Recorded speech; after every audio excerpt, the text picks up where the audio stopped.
What's up, family? This is Kenan bringing you another episode of Black Gay Table Talk. Today we have New York Times bestselling author, American novelist, playwright, producer, and inspiration to us all, I'm sure. And I'm going to take my little moment, huge inspiration to me.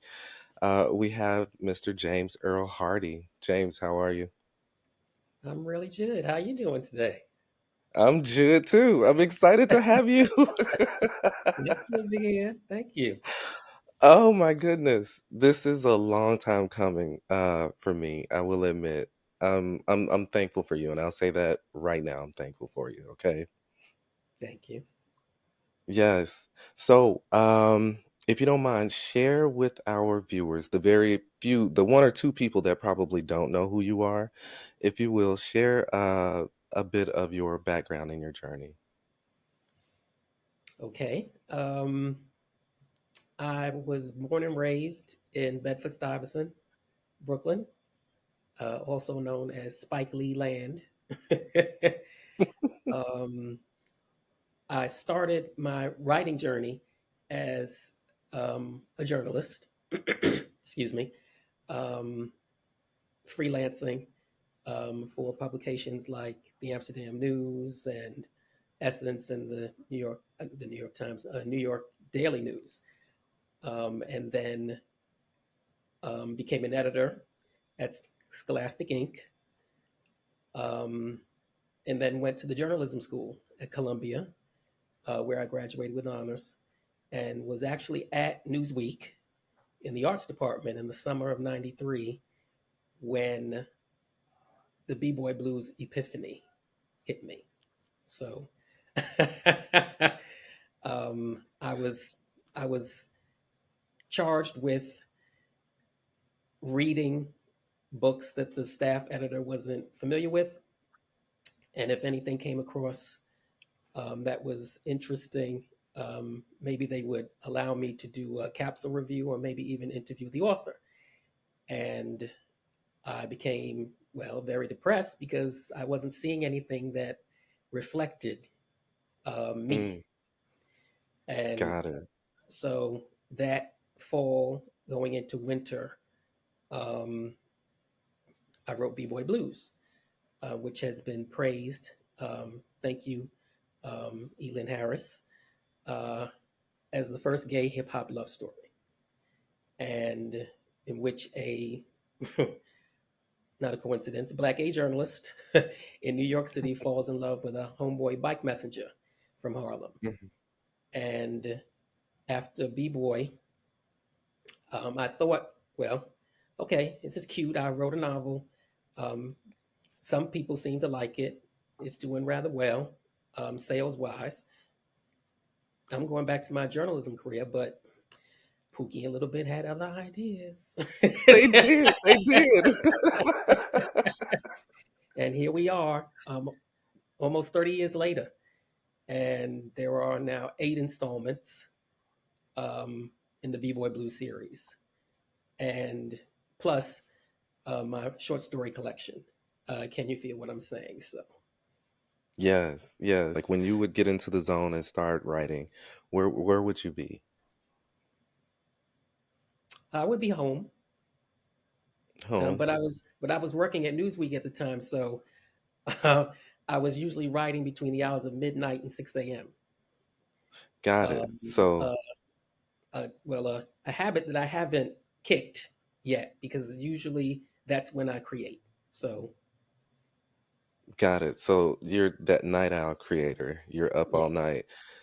Do you have those moments where you just can't put it down until you finish this last scene in your head, or how does that work? How do you pull back from it once you've gotten started? yeah, I think that once I get into a groove, I don't stop until I believe the music has stopped. So, um, and sometimes it's not so much. Well, is there a is there a beginning, a middle, or an end to what I'm Right. writing? Because I don't know. I don't think that most authors write that way. It's well, I know what's what's going to happen each stage of the way on this particular writing journey. So I can plot, so much time Hmm. I'll write this chapter or that chapter. No, it just you just got to go with it. You got to go with it. I Yeah, love that. just let it do what it's So, gonna do. right. And that's where the magic happens when you just let it Hmm. go, you know? So, what was one of your, and I'm sure, well, first off, let me say happy 11th anniversary to B-Boy Blues, the play, Thank you. right? Yes. So, at what moment, James, did you recognize that um, Pookie and Little Bit, or the B-Boy Blues series, had taken on a life of its own? Um, well, I think it happened during the summer of '95 when Mm-hmm. it was clear that uh, this wasn't only going to be a one-off.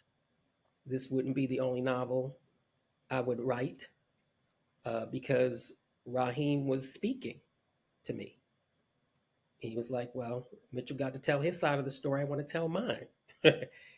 um, and just the reaction of people to it. It nothing I had written before had produced that type of joy Mm-hmm. in people, Mm-hmm. and also a sense of freedom that we could Yes. actually walk into a bookstore and point to something that was a mirror image of who we were and the lives that we lived and how we loved. So, And how we loved. Oh, mhm, yes. So, a small story, and I'll say this without getting emotional. So, I was I was young when I first read the book, right?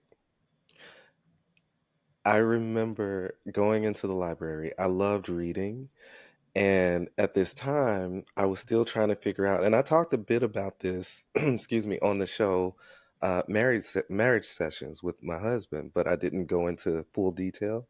okay. So I was in that time where I was trying to figure out who I was, what I liked, why do I feel different? Um, Mommy and daddy don't understand me, you know. But my safe space was reading. But this particular day, and I remember it like it was just yesterday. That's how impactful this was for me. But I remember walking around the library, like just, I'm gonna see what's out here. And I turned the corner. I made a left turn around the corner and I saw B-Boy Blues on my right side. And it stood out because I saw the yellow, the green, and then I saw the the figure. So I'm like, okay, Mhm. well, what is this? And I remember I can say this now. I snuck it out of the library because I didn't think that I would be able to. I didn't think they would let me read it. So I had to do what I had to do. But I got it home and it was the secret thing. I just went to reading. And then when I found second time around, like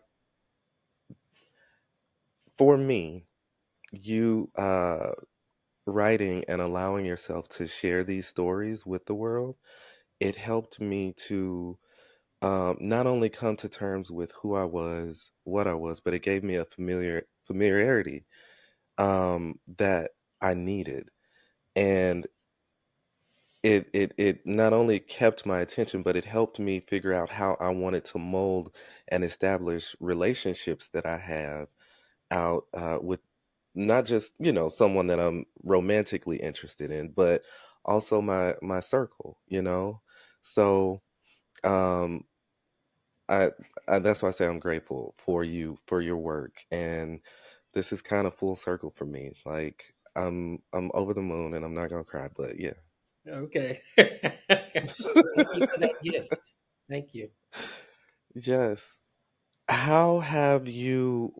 What are some, I guess, of your proud moments of being able to instill um, these stories and this representation, if you will, to the community? Uh, was at a not so much a bookstore, but more like a a clothing um, spot in Baltimore, Mhm. um, and this this gentleman, um, and it was a small space too. I mean, no more than like maybe 30 or 40 people could fit inside, but it was packed. Mhm.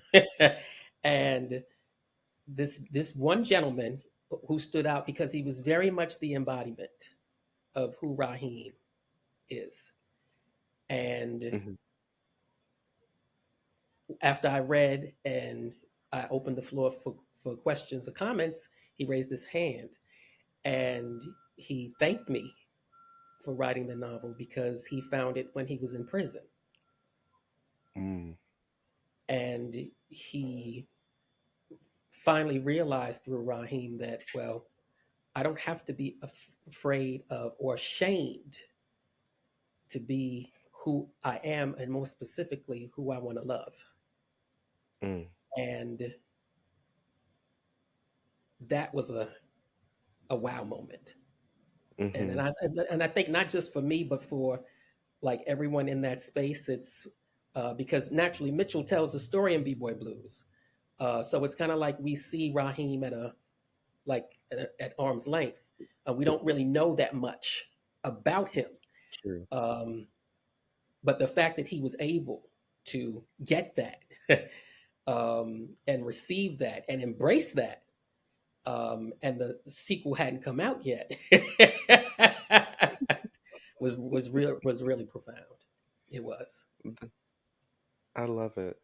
So, actually, someone shared with us that they had a connection with you and one of your first book signings, I believe, not the first, if I'm not mistaken, but one of, that you had B-Boy Dolls. Dolls, yes, Okay, yeah. so I got it wrong. B-Boy Dolls. Oh yes, Dale Guy Madison. Yes, Dale Guy Madison. Mm-hmm. So, Yes, what was that it was like? his spot that That happened. was his spot that you're talking about. Right. Mm-hmm. I love it. Yes. So Yeah. what was it like having the B-Boy Dolls? Well, it was just really affirming to watch people embrace the novel in a way um, that inspired them. Yeah. I mean, that's just pure inspiration right there.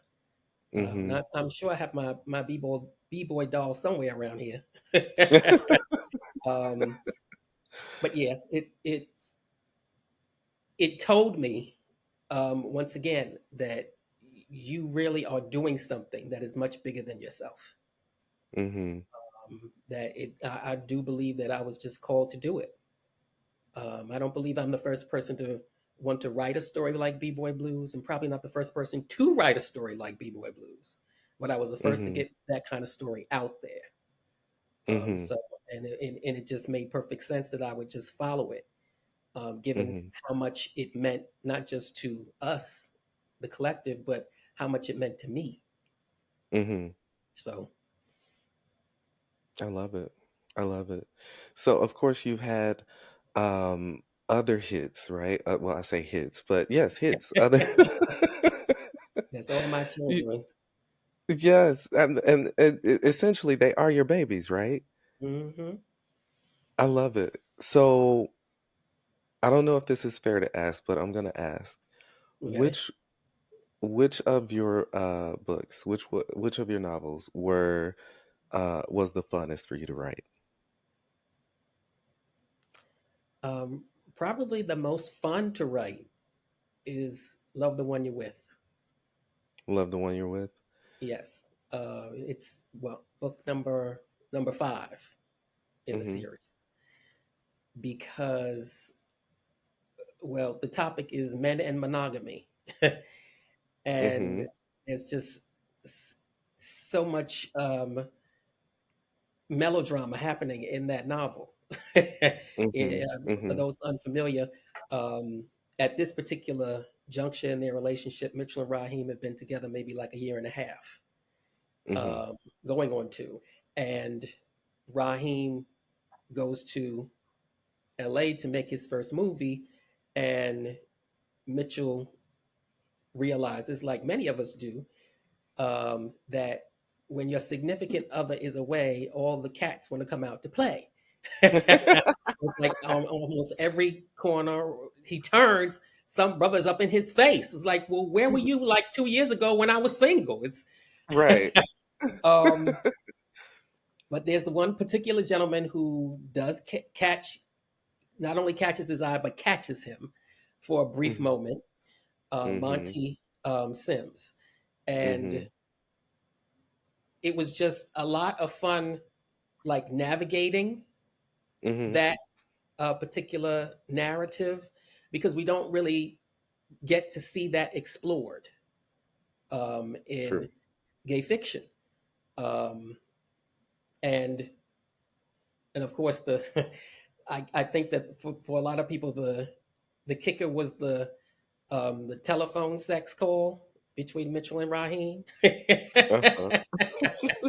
mean, we're 3,000 miles away, but we can still get it on, so let's do it. We can make it happen. Yes.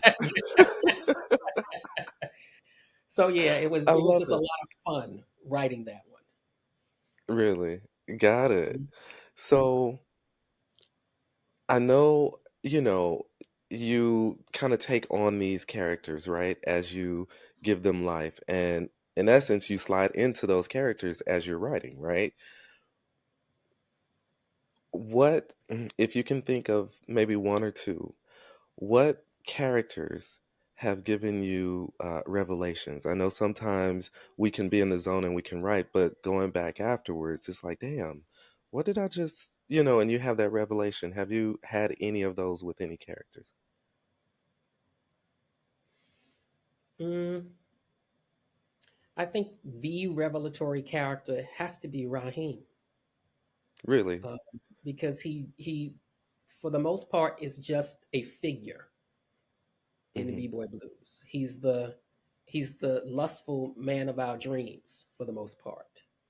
Mm-hmm. But then in second time around, the mask literally comes off, and just the manner in which that novel unfolds. It's you have your chapters where we actually go back to see those moments that shaped him, that Mm-hmm. made him the man he is today, as he's navigating this new terrain of actually being in love with another man, something he never thought he He would. would happen to him. So, um, yeah, there was just so much. Just every single chapter was kind of like pow, something else new um, Right. about him that was just another piece of the puzzle. But we would have never known if I hadn't Mm-hmm. decided, well, okay, I'm just going to step out on faith and follow and see where this leads. So, Mm. I was just having a conversation earlier today about stepping out on faith, and you never know, right? You never know what will happen. You have to just take that chance. And yeah, especially if it's something that you really committed yourself to and exposed yourself to or unlocked different parts of you to make happen, you deserve that chance to see what's going to happen on the other right. side, you know? I love it. I love it. Um so and I'm asking this question early. So, James, what is one thing or two things, if you will? What's something that people don't know or realize about you, the individual? Um, hmm. I I don't really know how to answer that question. It's and I think probably because I've really kept a low key profile over these past 30 years. I'm just not a I'm just not a public person in that way, which some people find surprising given what I've created. But I uh, see you though. I can see you. You're a homebody and we, you like your space and you're very particular about who you allow to take you out of that space, if that makes sense. Oh yeah, I value my peace and my peace of mind. So Amen. um, I don't know. I guess people probably won't be surprised about those types of revelations until I write my memoir. Hmm. So it's I've always kept the spotlight on Pookie a little bit. So You have. You have. yeah, I You mean have. they for me are the real stars. So Got it. I'm sure you have plans of writing the memoir. Do you know at what point you'd be ready to open the doors to it? um, well, if I do it, it'll happen in the next few years. Got it. It So will it's because I'll still an be if. because well yeah because I I guess I have to really be inspired to do it, like everything else I write. And I will be knocking on 60 in a couple of years. So Got it. we're actually walking through that door, rather. So, and yeah, I think that that's, I mean, 6 decades um, of joy and tears to chronicle. Yes. Yeah, Well, I'd most definitely be up for the challenge. So, I'm gonna start a petition. I want everybody to like tap in, reach out to James, reach out to his team. We want this memoir, okay? okay. So yes. Um, but looking back on the experience of B-Boy Blues becoming a film, what was that moment like for you? And I know sometimes as our arts or our creations, as they take on new levels of success, sometimes there's that worry of us not being able to hold on to the essence of what it was when it was created. Did you ever have any of those concerns? And what was the experience like? Well, that was always a major concern of mine throughout the B-Boy Blues, the film journey. Too often, folks said they were excited about the story and the impact it was having. Mhm. But when it came right down to it, they really wanted to make B-Boy Blues white or B-Boy Blues light. Mm. Let's throw some Caucasians up in there, or let's make Mitchell a woman. So it's yeah, um, and too often it was like, well, we almost got at least to some sort of finish line in terms of uh, signing a contract, even having auditions, Hmm. but something happened every single time. And I just had to believe that, well, that just wasn't the right time. It's going to happen. And Right. yeah, it finally did. And all those, I mean, all the elements just came together so beautifully. And of course, the proof is on the screen. It's just gorgeous. It's beautiful. It is. It is. It's more than anything I could have imagined it to be. So I'm more than pleased with what Jesse created. I mean, he knocked it out of the park. He did. He did. You two did. Um, Thank you. yes, when I first heard about it, I was so amped, like I could not wait. And then actually seeing it come together. Unfortunately, I've not been able to make it to a play, but Okay. I I've always in my mind wanted to see, see it play out on the screen. And when that happened, oh my gosh, I was happy, I was sad, I was like all these emotions just came about because it was like, oh my gosh, this is really happening. And I was but above all, I was so happy that it happened. And then to be picked up in the way that it was and still hold true to that, like, there was no washing of it, if you get what I'm saying. I do. And Mm, I was so thankful for that. Eh, I always say representation matters, and I have a yeah, son now, and he asks those questions. Well, Daddy, where are the families that look like us? Or, um, you know, where are the two dads, or whatever have you? He asks those questions now. He's 6, and that for me, being able to have him see, what he could see, I was so thankful. I'm like, oh my God, like we need more of this, and Will indeed. will we see the sequel? Will we see more installments to B-Boy Blues the Well, movie? yes, that's the prize we have our eyes on. Well, one of them anyway. One of them. So Okay. But anything confirmed yet? no, No. It will no. be soon. It it, Oh yeah. it has to be soon. We call it for Hmm. it to be.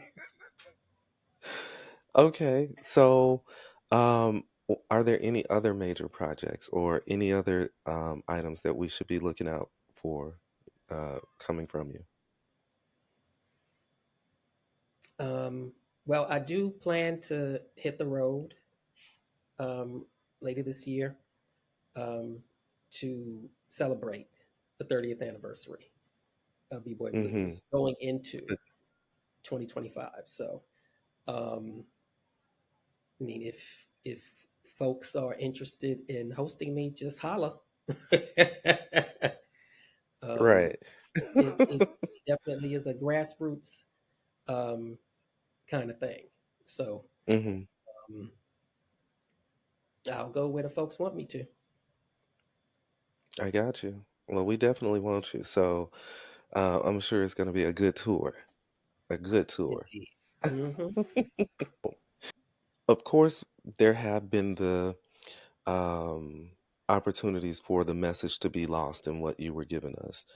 How did you stand firm and not allow those washing moments to happen, so to speak? Um, well, I guess the wonderful thing is that I control um, the rights to B-Boy Blues. Mm-hmm. Um, when, well, I guess I should go back to just explain that a little bit because it's rare for an author to own the rights to their work, Mm-hmm. the publishing rights specifically, but also even the entertainment media rights. True. Um, Publishing companies are usually in the driver's seat and they decide if and when your work can be adapted to screen, stage, what have you.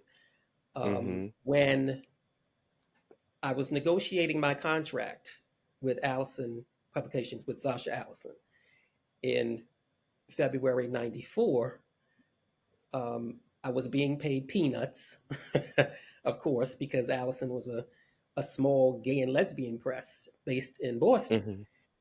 Um, and that didn't really, you know, bother me. Uh, Mm-hmm.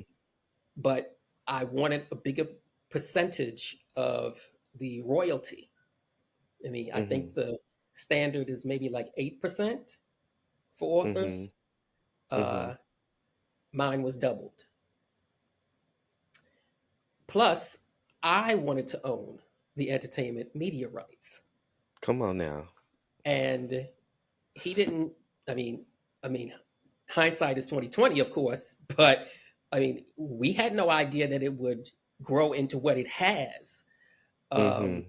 so, of course, he said, "Okay, no problem, you got him." Wow. But And thank so God that you had when the mind.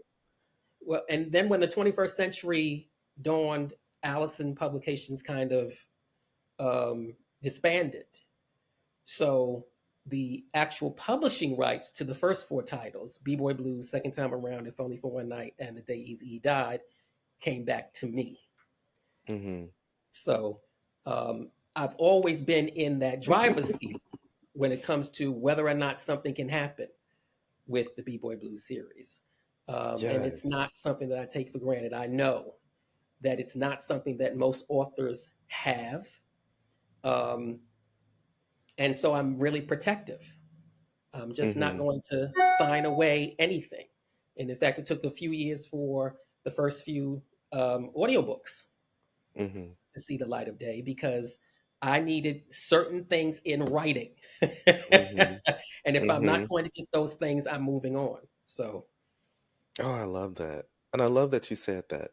There are so many authors who are afraid to stand firm, and miss that opportunity. But in some cases, that opportunity will be, it could be something bigger. I mean, keeping in that arena, are there any, um, I guess, words of wisdom that you'd like to give up and coming authors? first of all, write.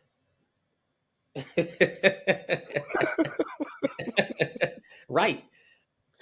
Right. Um, and even still to this day, I'll be approached by folks who say, "Well, I want to do what you want to do, what you do," and I was like, "Okay." I said, "Well, have you written anything?" And they say no. I said, "Now my response is always, well, what are you waiting for?" Right. Right. If there's a story that you want to tell, or they'll also say, "Well, I want you to tell this story, or I want you to tell my story." Well, why can't you tell it? Mm. What's stopping you All from right. telling it? So, um, that's usually the first thing. Um, but also, and I'm reminded of probably one of my favorite quotes um, from Audre Lorde. Um, are you willing to use the power you have in the service of what you say you believe? Mm. If it's something that you believe in, what's stopping you? What makes you think Mm-hmm. you don't have the power to Mm. make it happen? So, and Wow. that was me in the summer of '93. It's like, well, I've never written fiction before.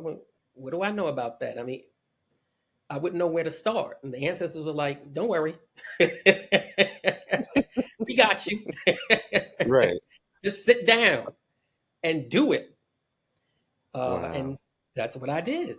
So, I love that. With the fans that you've come in contact with, are there any funny, quirky, crazy moments that you've experienced with a fan that has met you for the first time? um, I guess I just don't have. I can't point to one. It's Uh-huh. I think the thing that really still kind of gets me, even to this day, is just how much people not only identify with Mitchell Rahim and the crew, but literally how they have adopted them. I mean, Mitchell and Rahim just aren't characters to them. They're not. They are, in fact, real people. Even if they don't know people like that, they know those people exist. Right. And they're so happy that those people exist. Exist. Um, True. so it's a wonderful thing to open up a book and be presented with a world that reflects your own. So it's really that dance just never gets tired for me because I True. know I've been there. I remember specifically like walking into bookstores and being at Newsweek and even going to. I mean, there was a particular a group in New York, Gay Men of African Descent, that I was a member of in the late '80s, early '90s, and just about every Black gay author who visited was not writing stories about Mm-hmm. Black same gender loving love, Black same that Black same gender loving love, and so it's like, well, what are you waiting for? Right. Right. If you What don't are you do it, waiting? who's going to do it? True. This is true. So, how do you feel that technology has changed the experience of being an author or novelist? Well, certainly. social media has given us a tool that we only dreamed of Mhm. in the mid 90s. I remember it was truly kind of like a guerrilla making um, like publishing experience for me where Mhm. okay, I'm published, but I literally have to do everything Mhm. myself because Allison Publications had two people on staff: Sasha, the publisher, and a like a a design someone who designed um, the books. Mhm. They had a part time public relations person, but you can't do public relations part time. so True. uh, so it was up to me to get out there and get the word out and make people Mhm. aware that the novel was coming out. And then when the novel came out, hit the road to promote it. Um, Mm. whereas some almost 30 years later, I don't necessarily have to hit the road You don't. to sell a book. It Um, I mean, even like what we're doing right now virtually, who would have thought we would be able to do something like that? Interviews on yeah. personal computers and our smartphones. So Yes. uh, the technology has definitely changed, um, but there still is nothing like that face to face interaction with True. folks when they tell you that, well, B Boy Blue saved my life. Yeah. I mean, Yeah. what a blessing that is to know Yes. that something And I can I just created has had that type of an effect on folks. So yes. And can I just go back for a moment? So again, the sure. grind that you had to be on when B-Boy Blues originated. There wasn't the easy, I won't say easy, but there wasn't the um how do I want to put it? The more oh gosh, what word am I want to do I want to use? There wasn't the ease of use with technology. You had to get out, you had to go and talk with people, you had to have the book signings, you had to uh put flyers up versus sending them out, electronically. Like there was a lot Mhm. you had to do that was boots on the ground type of work and make that happen. And again, like you said, it was a small team that you had. So that in itself just lets me know how important this was for you, you know? And I hope it inspires others who are going through the process now. Like, Right. it's not like it once was, but it still does require that work. It still requires that Indeed. commitment and that thinking outside of the box. And honestly, seeing the bigger picture, seeing bigger than just this moment, you know? That's amazing. Amazing. So, okay, you've kept a private life pretty much, and I won't get any tea out of you today. Um, um, can I ask, of the different works that you've done, which character I would say is most loosely based off of your life or experiences that you've had? Well, And I know it's definitely just fictional. in terms of the bio, Mitchell. Mitchell? Uh, yeah. And most people have always assumed that Mitchell is me. That, yeah, I met a B boy one summer and fell in love. uh, I always thought that, but I wanted to ask you and have you say it. and in fact, the funny thing is that around the time that I was on tour and Second Time Around was about to be released, the rumor was that Tyson Beckford was Raheem Ew. because they, of course, have a similar physical profile. Yeah. And as it happened, uh, when he hit, it was already in the universe that Raheem was about to become a model. So most people assume, um, of course, in confidence. They wouldn't Mm-hmm. say it out loud, but that's what they would say in confidence. Mm-hmm. Um, and I didn't particularly care so long as they bought the books. So, As long as they bought the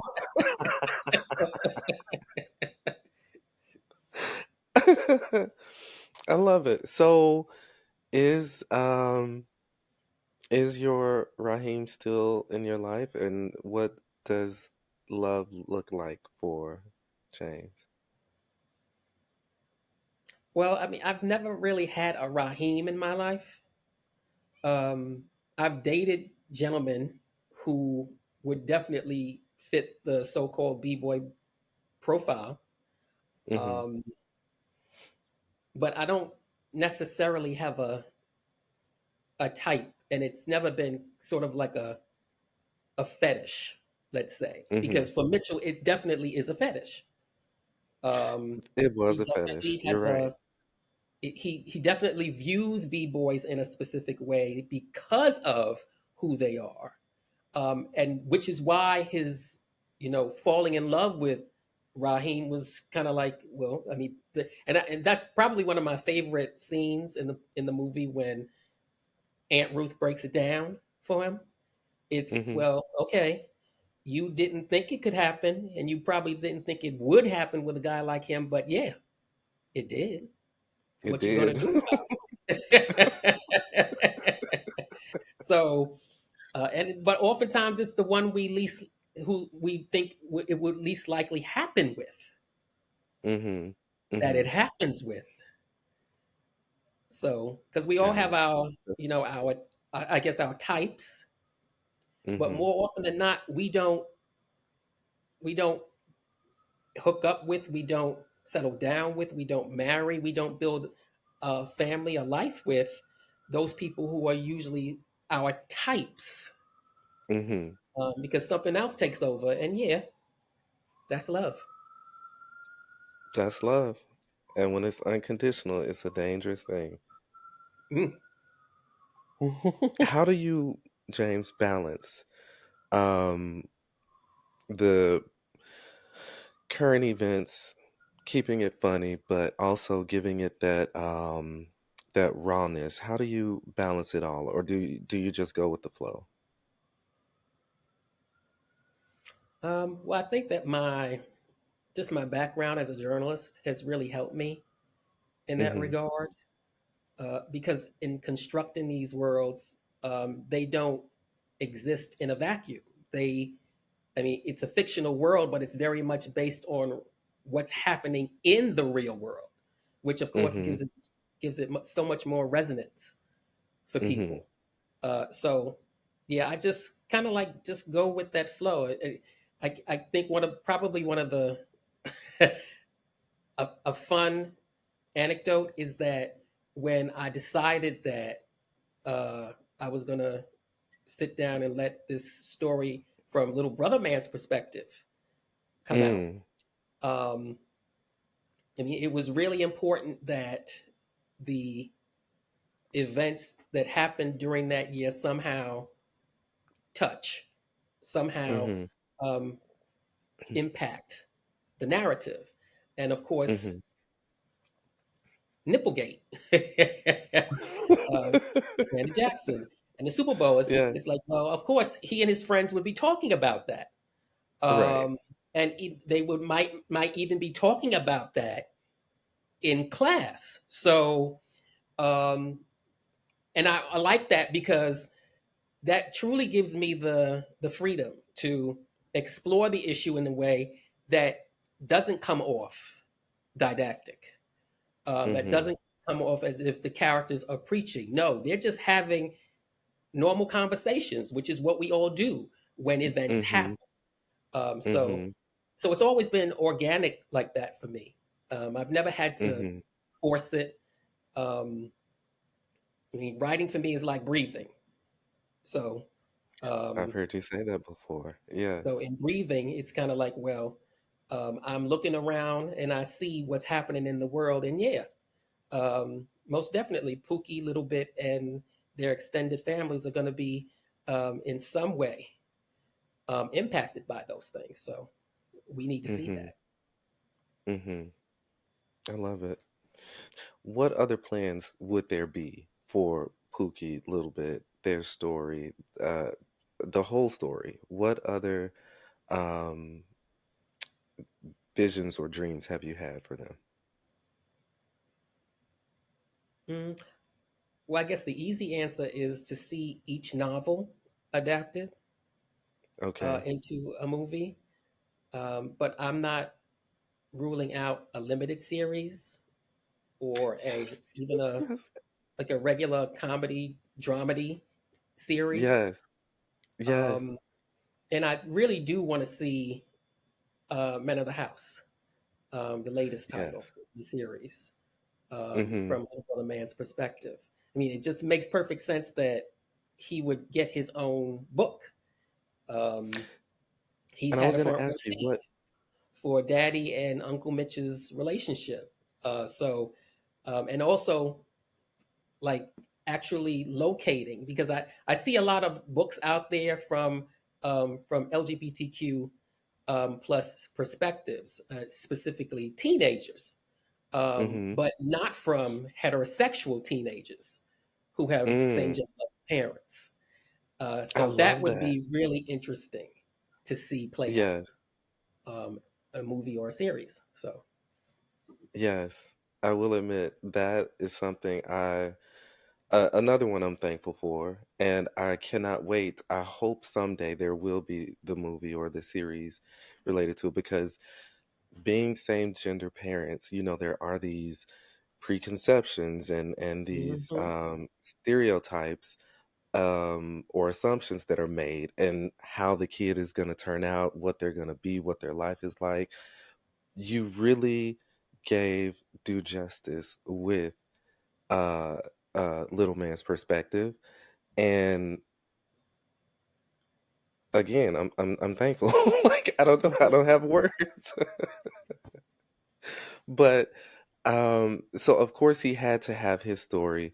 What was that moment where you said, you know what, I have to pull the trigger, I have to allow him that space to expand and for people to get to know things from his perspective? um, it actually just started as kind of like a short story Mm-hmm. and was included in Can You Feel What I'm Saying? Mm-hmm. Um, I didn't know it would actually grow into a novel Mm-hmm. until lots of people kept asking about it, Mm-hmm. uh, and specifically asking about Errol. Um, well, do you think that you might expand it?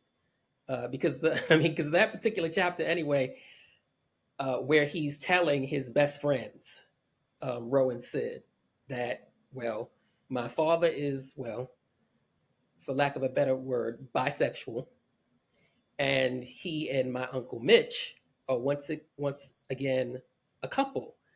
Uh, I mean, we don't see that kind of discussion happening amongst teenagers, but we should. He So, should. and that was the point that most of those folks made, and many of them, yeah, were parents. So, so I think that it was probably around the time when um, B Boy Blues the play was Mm-hmm. on its run, its tour, and it's like just one night when we were in a city, and Errol said, "Okay, now is the time," and like a few hours later, I had the first chapter of a novel written. So, and yeah, and Amazing. it once again, it just happens so organically. I'm just the vessel. Yeah, you're the vessel. It's like breathing, like you said. Hmm. I love it. Well, James, I have to say, um, you're a cultural icon, okay? You have impacted so many people. You've given us parts of you that um, obviously move with us throughout our days. You know, there's such pivotal moments in our lives that we've had what you've given us to help us through. So again, I want to say thank you. And of course, we at Black Gay Table Talk, we support you. We will be there to root you on, celebrate you. Now that this platform is available, I'm going to do everything I can to make sure that we're connecting with people and keeping the stories going and keeping um, essentially your legacy, right? Your gift to us. We want to keep it thriving, you know? So anything that we can do, we're going to do it. We will show up and support. Thank you so much. Yes. So, you sure you don't want to give us some tea real quick?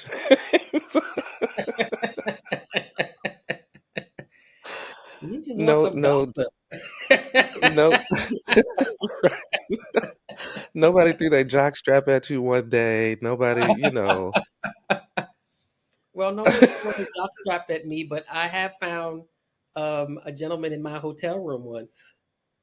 Yes, there we go. Man, what happened?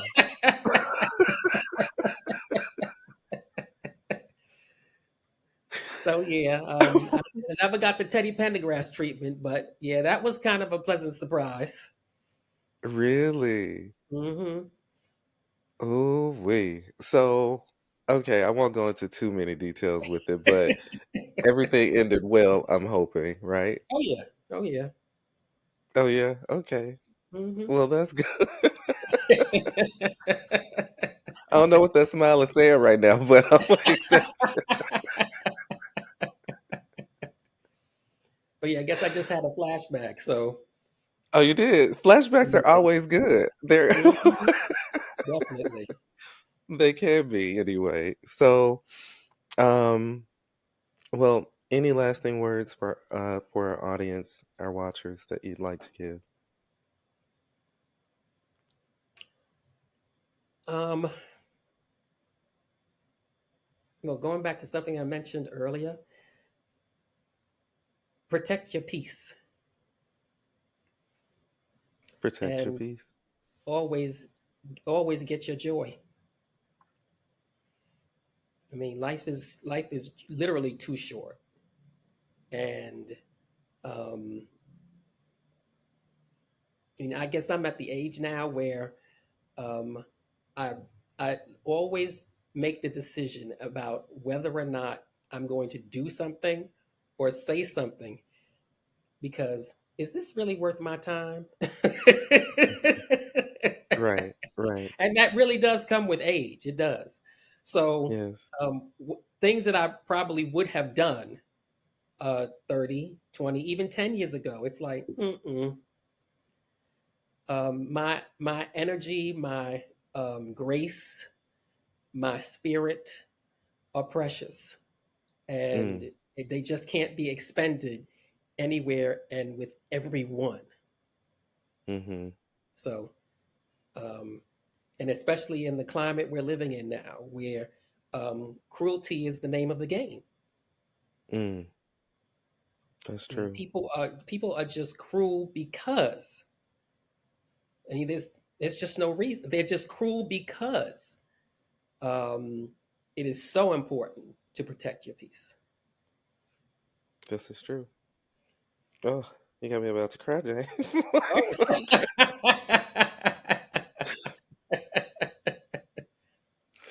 Well, again, I'm so grateful for you joining us and taking this time with us. It's appreciated. Yeah, We love you and we're thankful for you, and we're looking out for more to come. So onward and upward. It doesn't stop. So indeed. Yeah, it's just the um, beginning. just the beginning. Hmm. So everybody watching, again, like James said, look out for the tour coming up for the 30th anniversary of B-Boy Blues. Again, happy 11th anniversary to B-Boy Blues, the play. And And the James, play just will be keep coming back. So, the play will be coming back. indeed. Hmm. Yes, yes, So, yes. So stay tuned, family. We will keep you updated on what's going on with James. And James, thank you. Thank you again. thank you so much for the Evite and for the forum. It is so important for us to have homes in cyberspace that we can call our True. own. So, like I said before, we never would have thought that we'd have these types of outlets 30, even 20 years ago. So, um, and and Yeah, we're literally living out loud. I so wish Elin was here I to do too. experience this. Yes. I mean, because we talked about that a lot. I mean, what the future should hold for us as Black Hmm. same gender loving people, and we are living it. I mean, I love us, and We I'm so are. proud of us for doing that. So, Yes. Amen. Aw. Well, like, wait. getting all Okay. teary. I'm trying. I'm trying to hold it in.